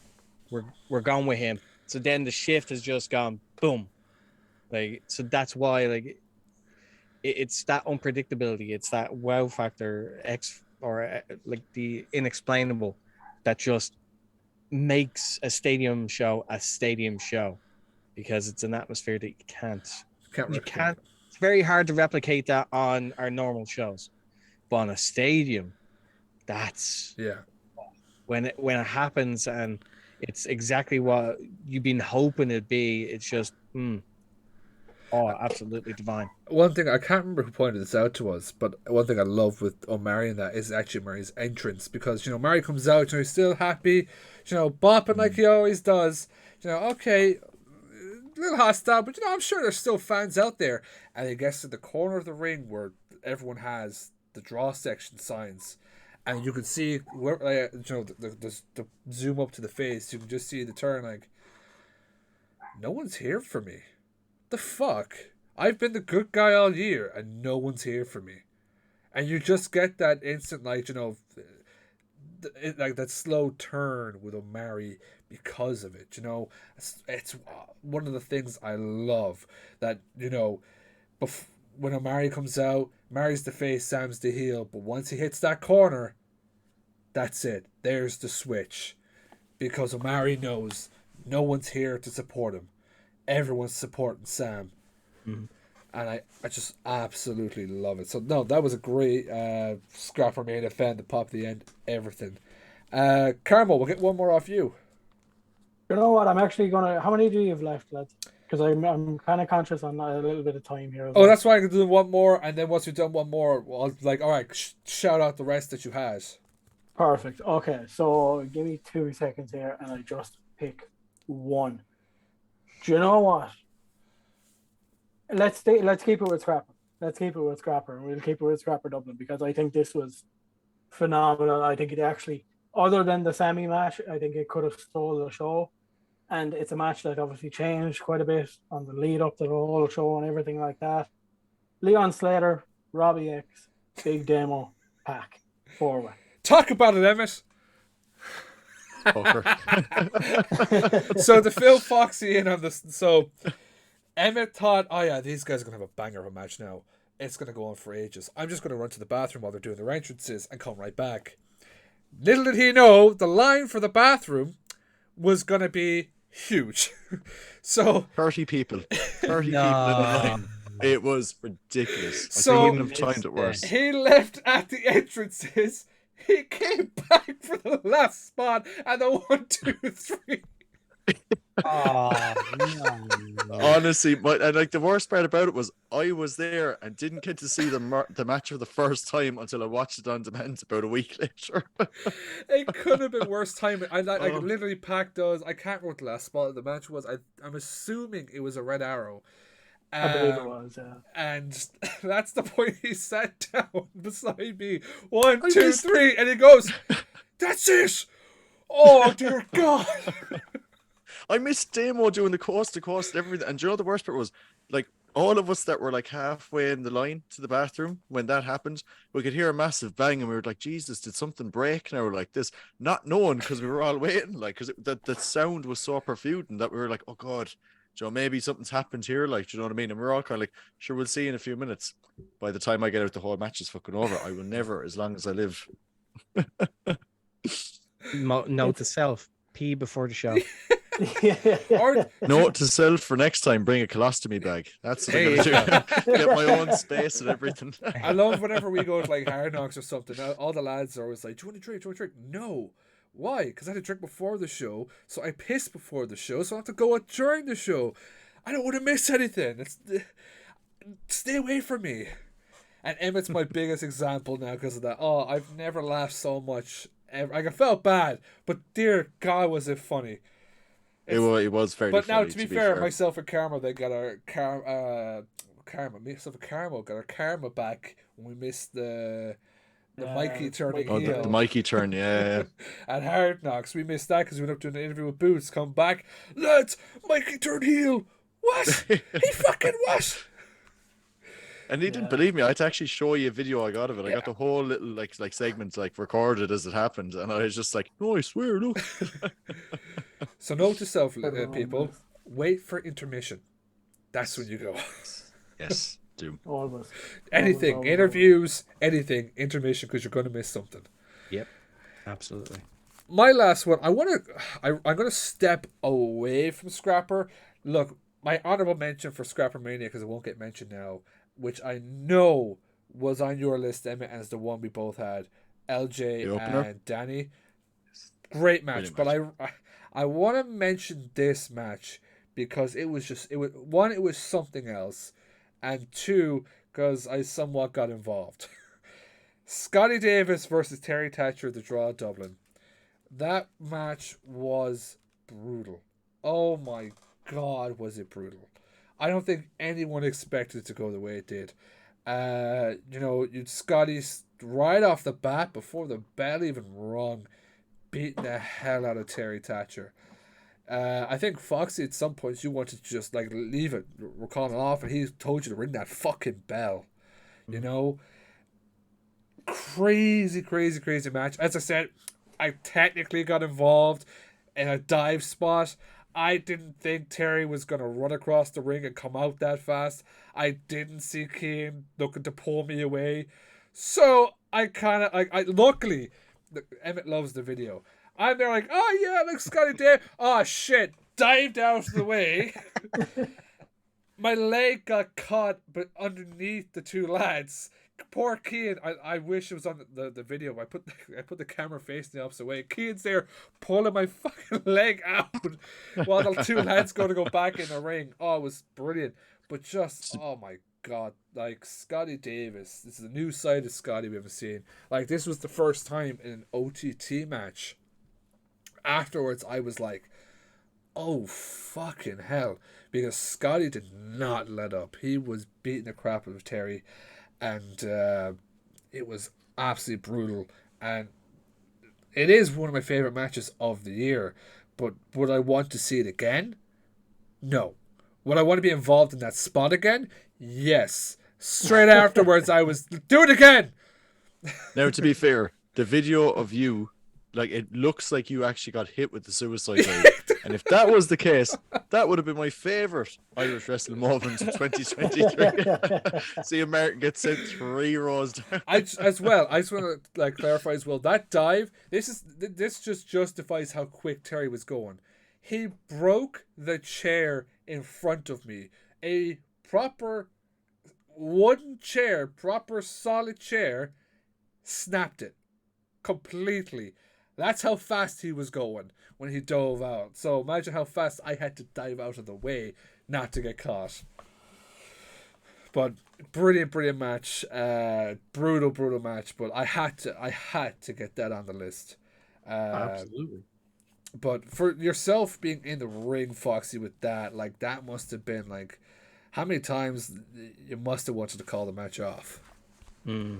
It's so like I've had matches in the past where it's okay, like it starts really hot and but like bell hasn't rang. Normally, like it'll just be a case of right business as usual. Like they're going now, but the to the degree like and the viciousness that like Scotty was attacking Thatcher, that's different. That's when you have to switch to oh no, get back in there. Like this hasn't started yet. Like it wasn't on a level playing field when this happened. Like you just proper murked him.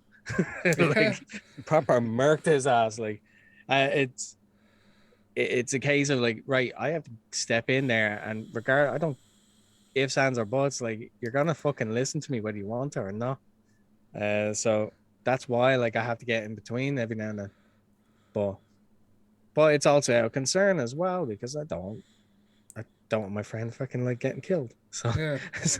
so sometimes the personal relationships kind of like come into play as well. So yeah.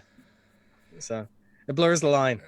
But it was brutal, but it had to get a mention there. Carmo, because obviously we're coming up to an hour and a half now, and it's nearly it's past 10:30 now.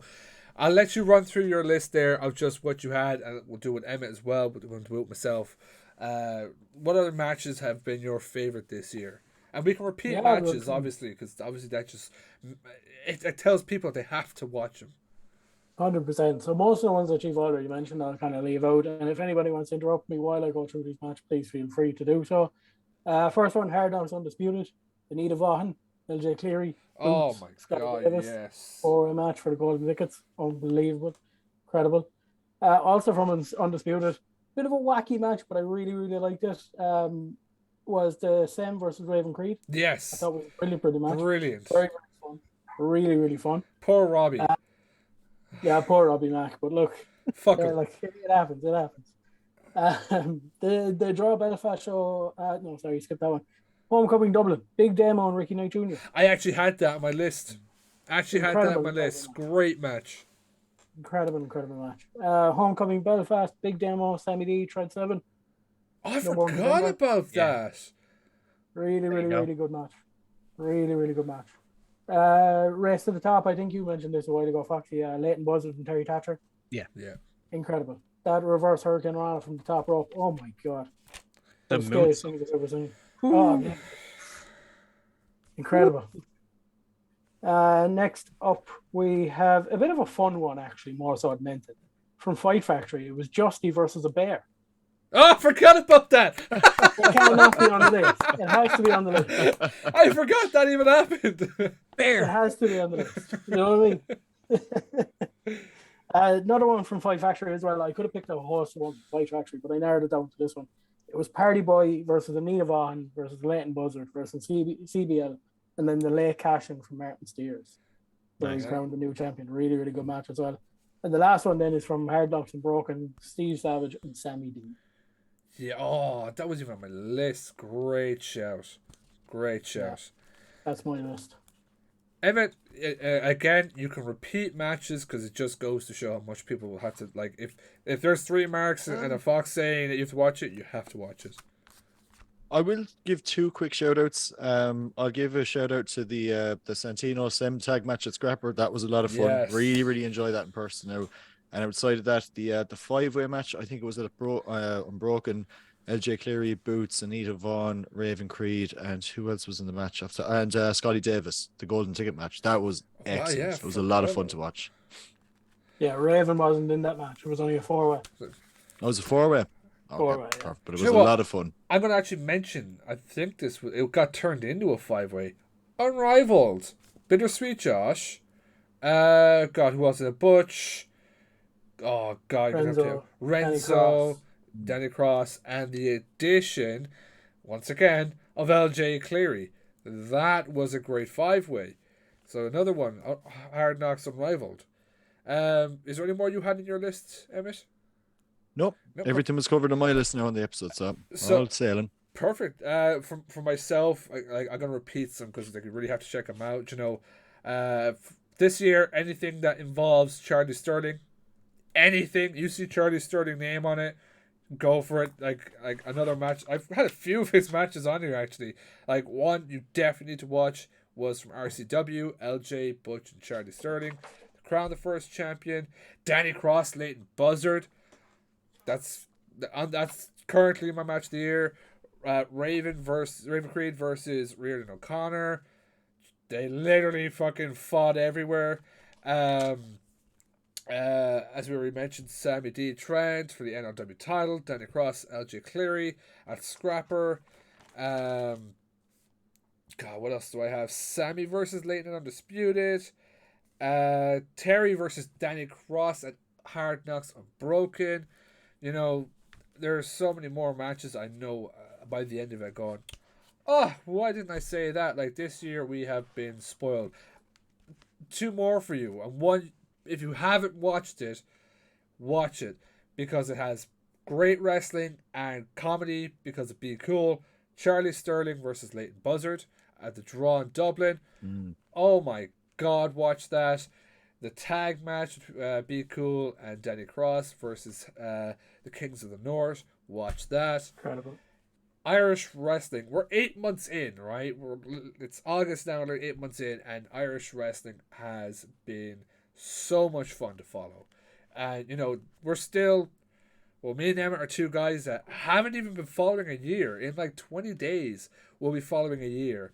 And yeah, actually, geez, I didn't even think of that. yeah, you know, and you can see I'm well fucking hooked. Like OTT title, I have a fucking kendo stick from Steve Savage's match with Sammy D at Hard Knocks. Like, one thing that Fox is known, I don't have it on display. Shut it off last week. Danny Cross's bloody T-shirt from the match with Steve at last Hard Knocks. My sister took it off him. And now even Danny Cross bloody T-shirts just went up. Hey, can we have your T-shirt? Yeah, sure. Fuck it. Why not? Well, getting it home was terrible because any T-shirts we bought, my sister for some reason put in the same fucking bag. So when she opened that bag, the smell of sweat, blood, iron, it was awful. Cheers, Danny. Cheers for that one. You might want to frame that. Oh, not touch it. No. Yeah. Do you know what my sister says, right? We're telling the car, like, oh, we're going to have to frame it. You know, I have one of the little posters for Hard Luck. You know, we'll stick that on it. She goes, I don't want to frame it. I want to wear it. I was like, you want to wear it? No. Fuck off. You do not wear that. It's blood.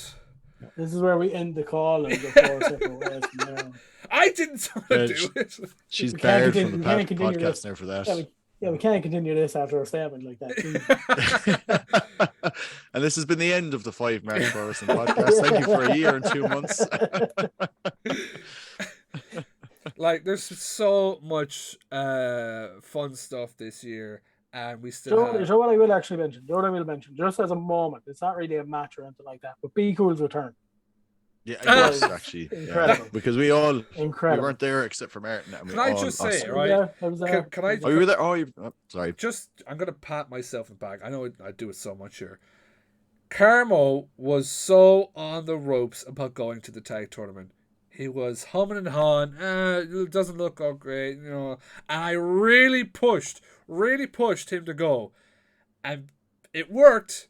And he got to see Be Cool return because of it. The one thing he was begging for months, he was there live for it. And now he's a meme because of it. True. The video response is actually fairly good as well. If people haven't seen it, I'm nearly certain it's on our socials. As well. You just see a camera go, well worth checking oh, out. no way! I don't He has an remember outer it. body It was experience. that Like. shot. Yeah. Instead of Ms. Girl, it's like Be Cool guy. He was kicking his ass for months because he wasn't there for the Christmas show. Kicking his ass, but he was there for the full-on return of Be Cool. So I think that all worked out in the end. This just goes to show as well for anyone that is listening that maybe not follow Irish wrestling. Like, as Martin said a while ago, I think they've been following it just nearly about a year. I've been following it nearly a year and a half to kind of 2 years. Foxy, obviously, you've been in it since nearly the beginning. And if you haven't started following it, like, you can pick it up this quick. Yeah. It's so Yeah. good. It's so good. Like, so if you haven't got to a show, get to a show. Any show, it doesn't matter. Just get to it. Not only I must that, actually just add as Go well on. the on demand as well. Like, Yeah. to be fair, if you're even a casual WWE fan, to go back and watch the Devlin Gunter stuff or Devlin Walsh stuff, sorry, like, do you know what I mean? The backlog of stuff is absolutely fantastic. It is a joy to go through the catalog as well. Do you know what I mean? It makes it even easier to get into everything. Like, Absolutely. and as Like, well, sorry, go on, Foxy. like if you're actually going through like the history of like OTT, like, to watch not only the evolution of like OTT, but to see the growth of the type of stories that we're doing, the type of wrestling that we're producing, and how much it impacted the rest of the roster in terms of like upping their skills as well. Like, depending on which import we have in at the time, you can definitely see the impact of certain people on the company as a whole. Yeah. It's crazy. Like, but I definitely advise you OTT on demand. Like, it's a backlog of like, Jesus, like, we're nearly our 9th year like anniversary, which is in October, and god damn it, like, there's an ungodly amount of matches and shows on that, but I'd highly recommend you go see that. There's also like Hard Knocks have their shows, as far as I know, on YouTube for free. Mhm. Five Yeah. Factory do the same. RCW They're do the available same. on YouTube. NLW unfortunately don't record their shows for the public. It's more just for it's a chance People there. for younger talent to actually look back and get some experience, which is needed. Live experience, as it were. But then you also have other promotions that are scattered across like the country as well. Like, so, like, producing some good wrestling and Irish wrestling. Go take it all. Yeah. Take it all. Like, consume it. Like, it's great, you know, just because we're coming up, like myself and Emma, 1 year following. Like, I remember when Carmo was like, "Hey, yeah, look, we're gonna go up to Dublin to the School of Irish Wrestling," and they're going, "It's gonna be this, you know, like, you know, you see in America these terrible indie companies, you know, just doing, it's gonna be botch fest, botch mania," and it's not. Honest to God, the Irish wrestling scene is. I wish more Irish wrestling fans had their eyes on it. I know there's so many that just don't. Even non-Irish wrestling fans. You know, Hard Knocks most of the time gets filled with fucking non-wrestling fans who come back Exactly, because yeah. they've enjoyed themselves. You know, Good night. yeah, it's a hell of a night. You know, like, there's the odd times, you know, I hear people chatting behind me, and it's their first you know, OTT show, Irish wrestling show. Like, the last show, the Draw, the last beside me, was his first Irish wrestling show.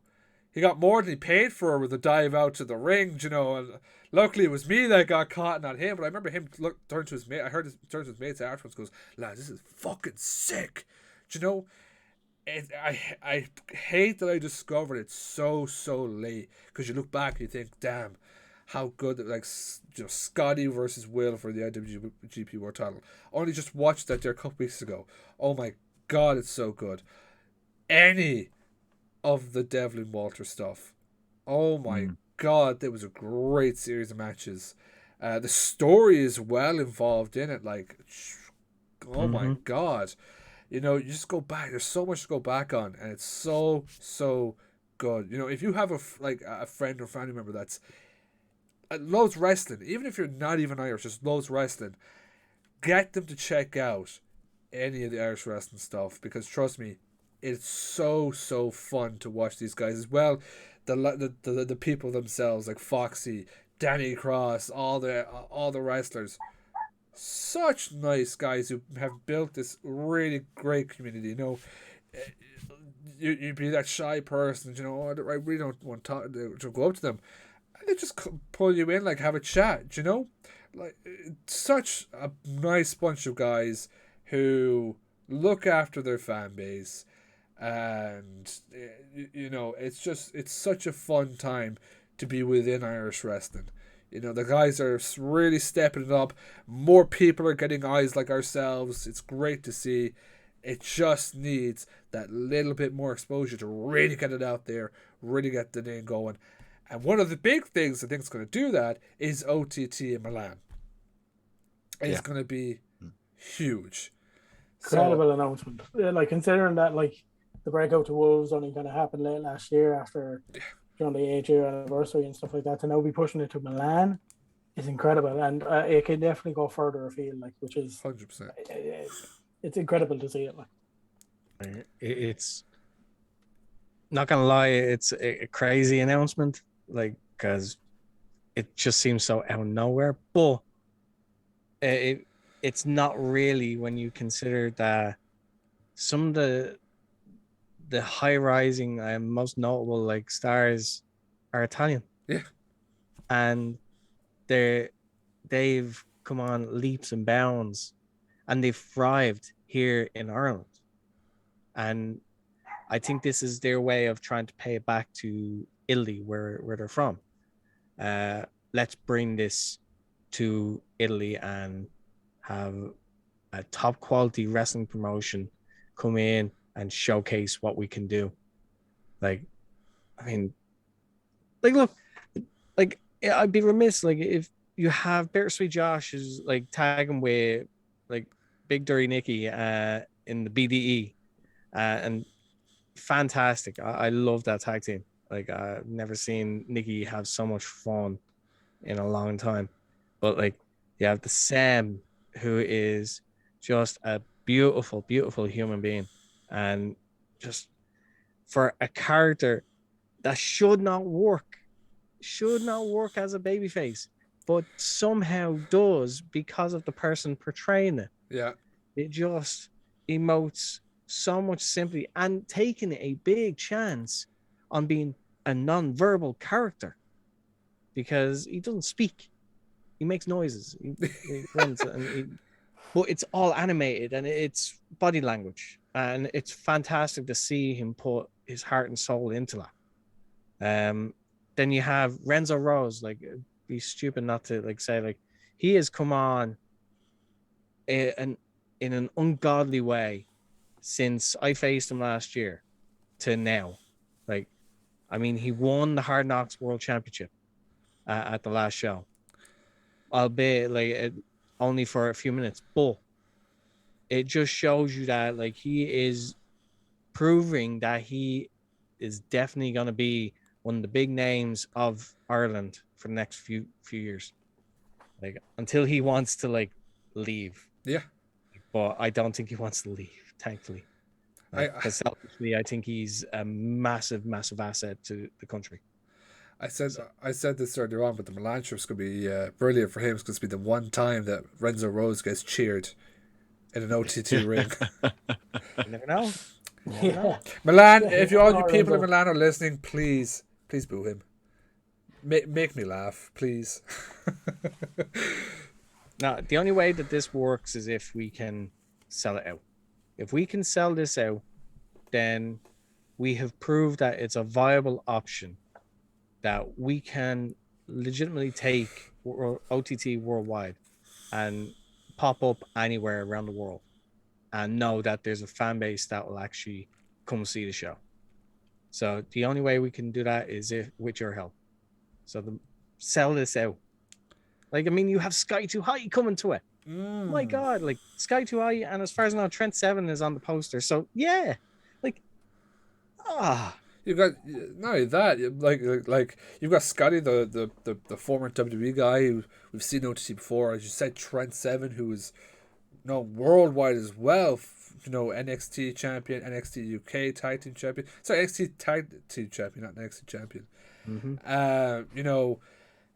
Big names, and then you get to see not only your stars, like Italy stars that we have here, but you get to see the likes of Sammy D, Danny Cross, you get Scotty Davis, Omari.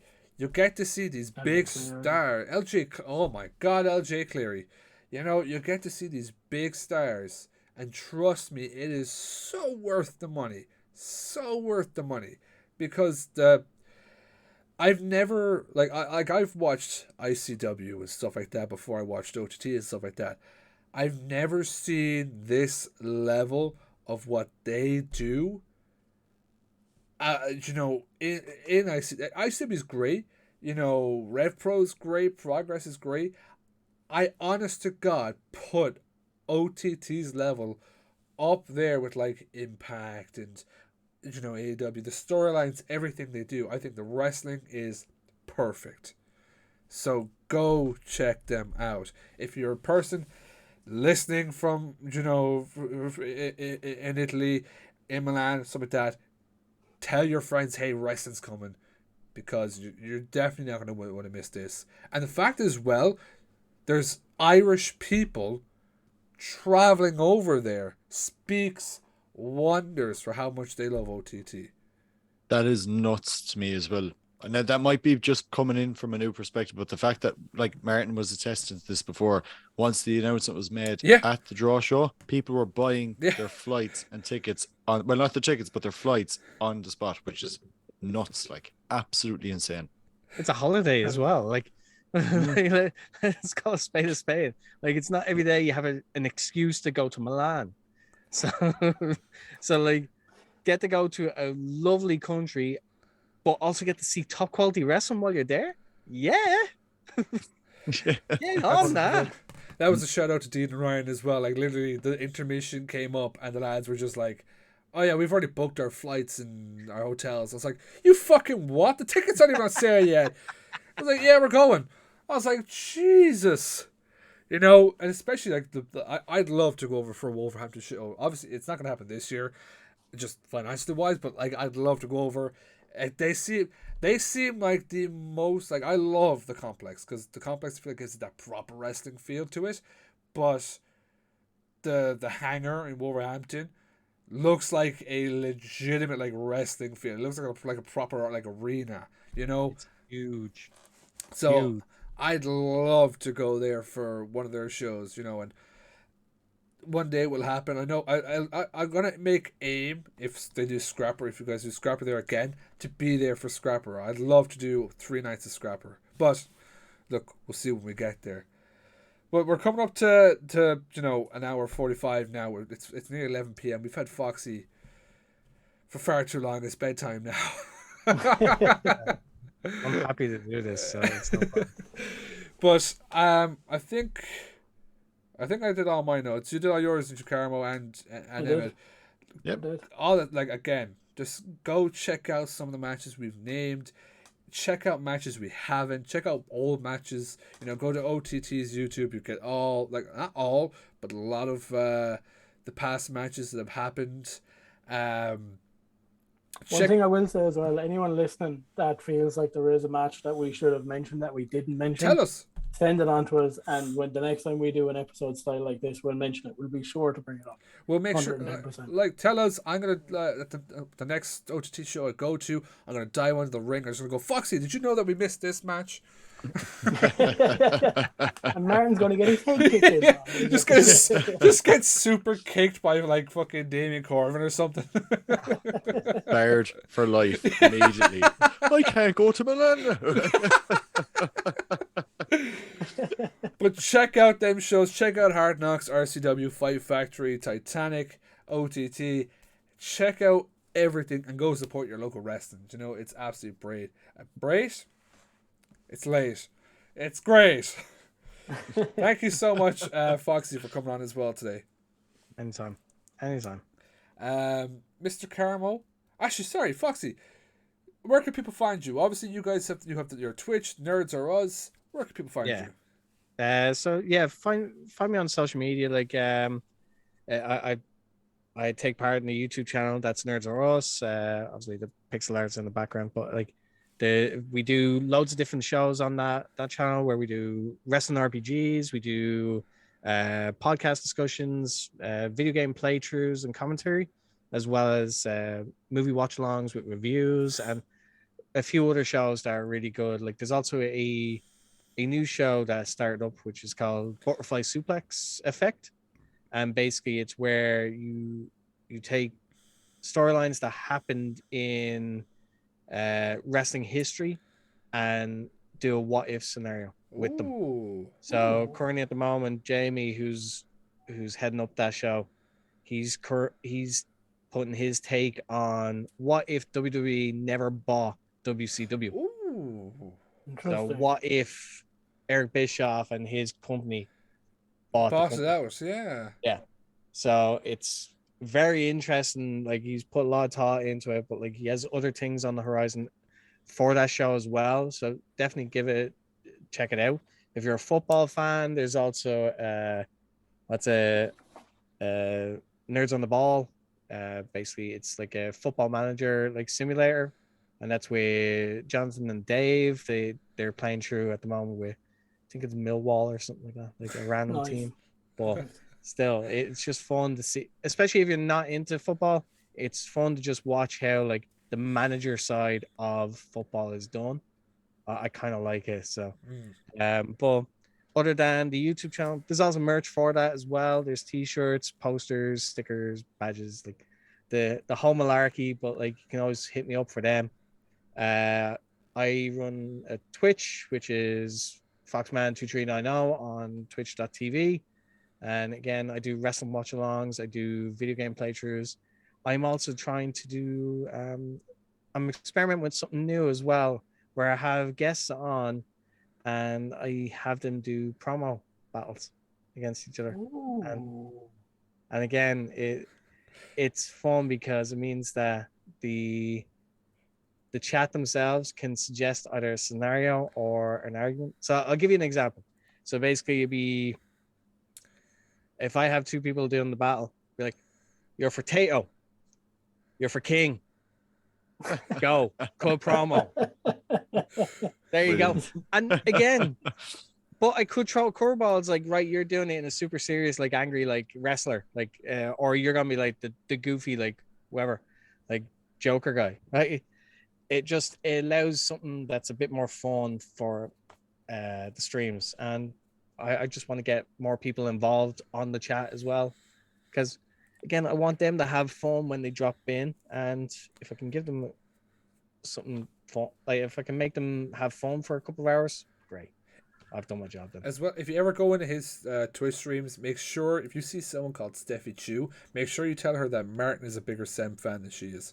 Make sure you do that. Oh, you would set her off so bad. Make sure you do that. Set her off so bad. We're down one follower for this week anyway. She's gonna see me at WrestleRama now. It's like, I have his son. That's all I need to say. It's like, yeah, but I have I have many masks. Okay, I have many Sem masks. Just for context, she does not have his son. She kidnapped his child. We're trying to get help. This is an inanimate object. It's a stuffed toy, and she just refers to it as his son.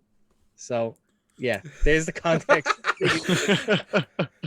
Just for a random person that's just watching this and just like, what the hell? She has his kid. Son. Get him back. There's a ransom in here. That's what's in the bag. I was not looking in the bag for my son, but he's not there. Like, oh, could you imagine? As well, if you want pixel art done as well, Mr. Foxy does that as well. We had a lovely 5Marks logo made for ourselves from him. So do get that out. You know, he does great work with the pixel art, I'll tell you that much. The 5Marks one looks amazing. It's not in the background here, but it's up in my room, so. What it will be coming down though one day. We're doing a complete revamp of this background. Instead of having a hat hanging off of a fucking title, a kendo stick hanging off a title towel, getting rid of everything.